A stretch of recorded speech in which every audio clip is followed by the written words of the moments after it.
It doesn't explain where the universe came from, why the universe is fine-tuned. It doesn't explain where the first life came from. It doesn't even explain where subsequent life forms come from. I think there's a lot of problems with the theory of macroevolution. It doesn't explain why there are objective moral values. It doesn't explain why the laws of logic and the laws of math actually exist. It doesn't explain consciousness. It doesn't explain the evidence that Jesus rose from the dead and that he did miracles, and it doesn't explain Old Testament prophet. It doesn't explain so much about reality, whereas I think there's evidence for everything that the Christian worldview purports on those issues, that there is a creator, that he fine-tuned the universe, that his nature is the ground for logic and mathematics, that we have a mind and we can know things about the real world because we're made in the image of the great mind, that there are objective moral values.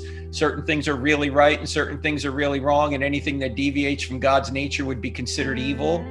That Jesus really did rise from the dead. The Old Testament prophecies are explained because God supernaturally gave those insights to the prophets so they could tell the truth about what would happen to Jesus and the apostles. So I think there's a lot of evidence that Christianity is true, and there's counter evidence to atheism being true. I don't think atheism's true. In fact, I don't even think we know atheism were true, because if the materialistic viewpoint is true, that we don't have a mind, we just have a brain, and every thought we have is the result of a previous natural cause, or it's a result of the laws of physics. If we're nothing but moist robots, then we shouldn't believe anything we think, including the thought that atheism is true. So materialistic atheism really makes reason impossible.